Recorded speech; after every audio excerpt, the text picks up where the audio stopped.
My next guest is an expert on doing just that. Early in her career, she had an epiphany. She found that the best way to cultivate that healthy lifestyle was really fourfold, relying heavily on diet and fitness, but also education, and finally making that commitment to being well. Or, in essence, I think, therefore I am. Her life coaching classes are wildly popular, and we are lucky enough to have her as a member of the President's Council here at the Physicians Committee. With that, please welcome Alicia Sirkin to the Exam Room Live. Alicia, thank you so much for being here. Thank you, Chuck. It's a great joy to be here and share some great tips on lifestyle and what we can do to reduce stress and to have a better life. Ooh, boy, are we ever feeling stress right now? I think everybody across the board, whether it's pandemic or politics or life circumstances in general, I mean, we are just big balls of stress right now.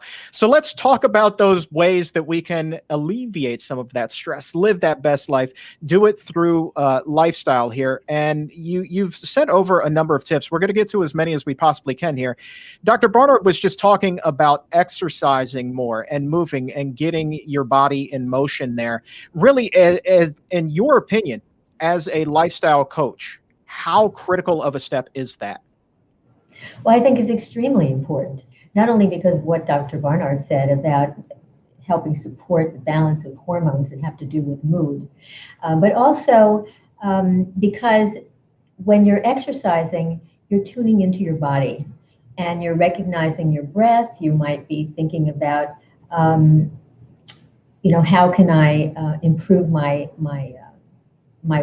workout, for example, or check in with your body. I feel a little tired today. Maybe I shouldn't push myself so much. Let my body recover and rest a little bit while I'm doing a little bit lighter exercise.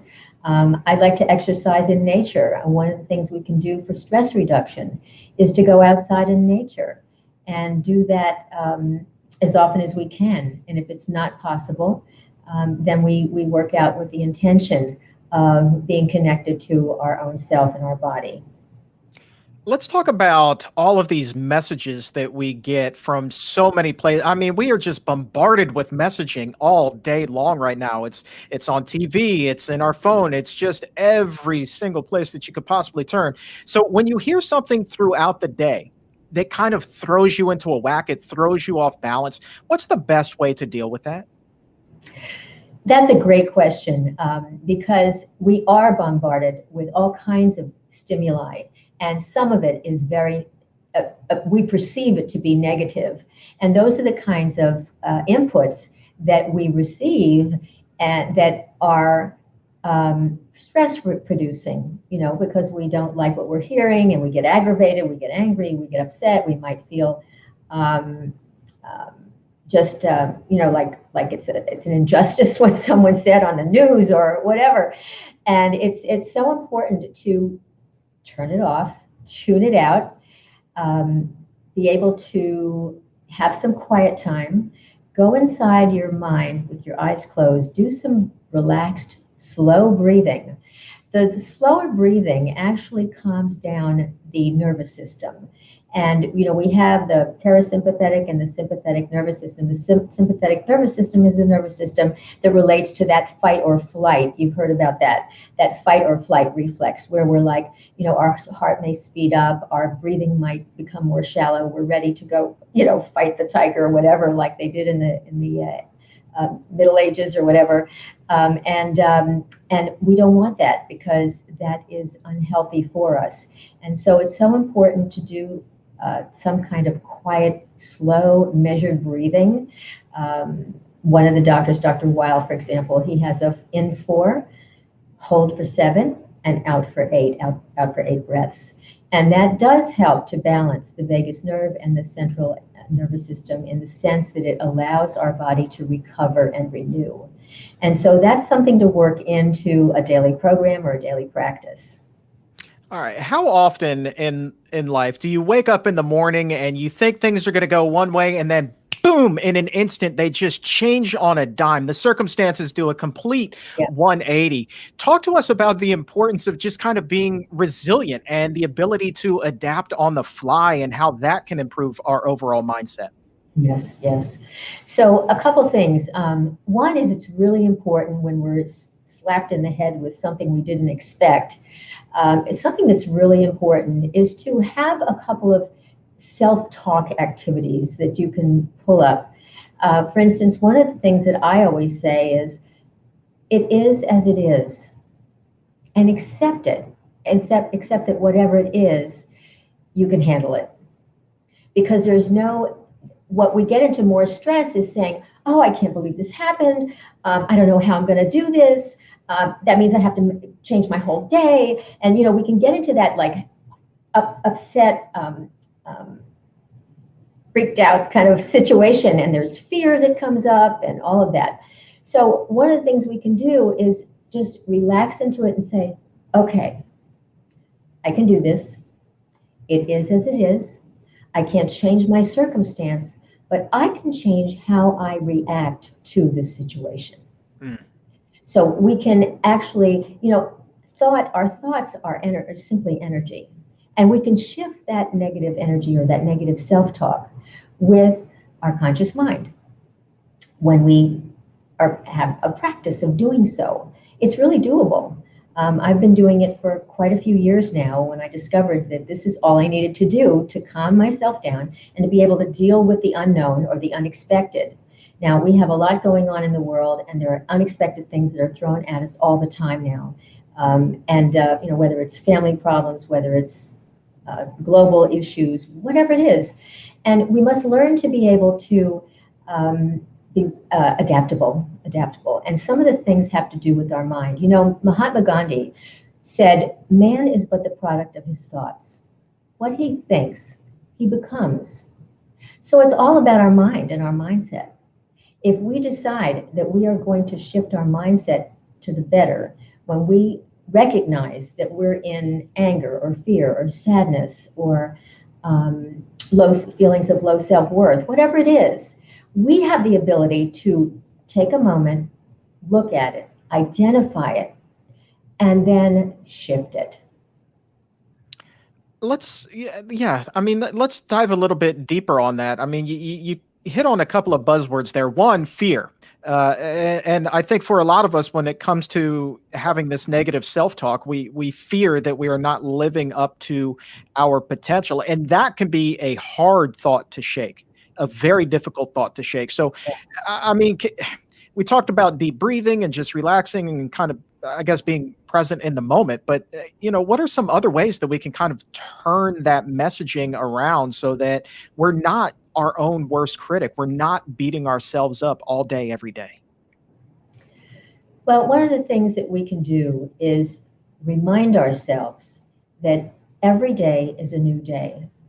And the way we've been triggered in the past by a situation or a personal experience with someone is just that. It is who we were in the past. It is not, we have to remind ourselves that it is not who we are right now. Of course, who we are right now is a combination of all the old patterns from the past, our perceptions and beliefs from others that we took on as a child, for example, that may no longer serve us anymore. And we can choose not to carry those patterns forward anymore once we identify them, and make a choice to recognize that here we are.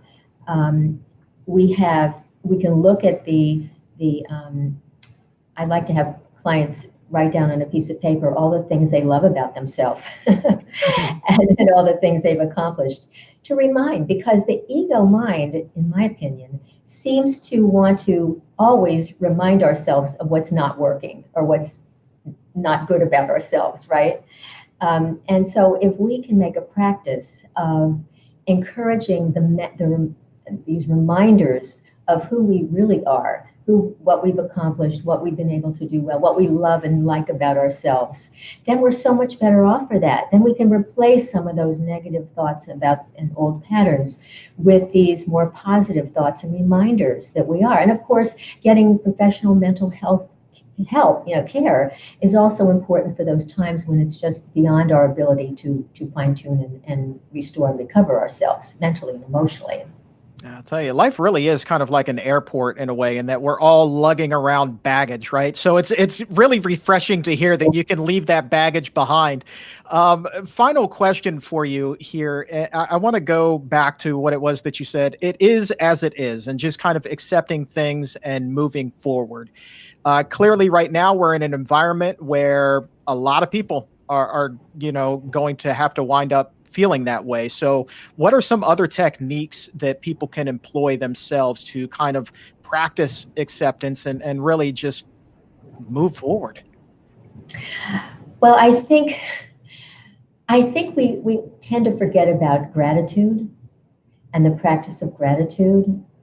When things don't go our way, whatever it is that's going on in life, whether it's a sick parent or a sick family member, or whether it's the environmental issues that you're upset about, whatever it is, the global issues, whatever it is, we tend to get in this loop, this mental negative loop of self-talk about how terrible this is and why did this happen and I can't believe it's happening to me. What is this all about?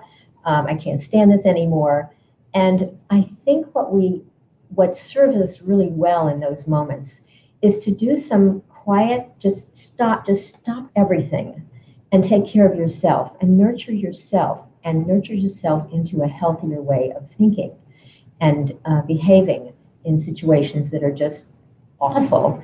And when we do that, we can get into some slow, quiet breathing to calm down the central nervous system and to think about what you're grateful for right now. Because there are so many things that we forget about that we are blessed with in our lives.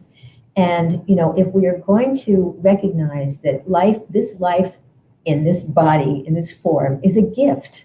We've been given this lifetime in order to find our way through and improve our life. We've been given an opportunity to learn, to grow, and to change for the better, right? So in order to do that, it's important to build into your life practice and your lifestyle some ways to nurture yourself and nurture your mind state and feel gratitude, whether it's writing a gratitude list every morning or every night before you go to bed, whether it's just quietly lying in bed with your eyes closed, thinking about what you're grateful for that day. Whatever it is, it's really a way to turn things around. And if you make a daily practice of that, you'd be surprised how your life starts turning around for the better. All right. And I tell you what, I feel like, Alicia, we have just only begun to scratch the surface with you. And I know that there's a lot more work that can be done on an individual level. So if people are interested in working with you one-on-one, I know your website is aliciasirkin.com. What kind of services do you offer right now? Well, I love to do and work with individuals one-on-one to help them better their lives in the way that only they can, because each one of us is so unique. What I do is I work with an individual in a way that enhances their life and helps them get rid of those stumbling blocks, the things that keep them from being successful in their personal life, in their relationships, and in their business life if they're working. And so it's just a joy to, there's so many different tools and strategies and unique ways of repatterning old patterns into positive patterns that I use. It would be difficult to even explain it right now, right?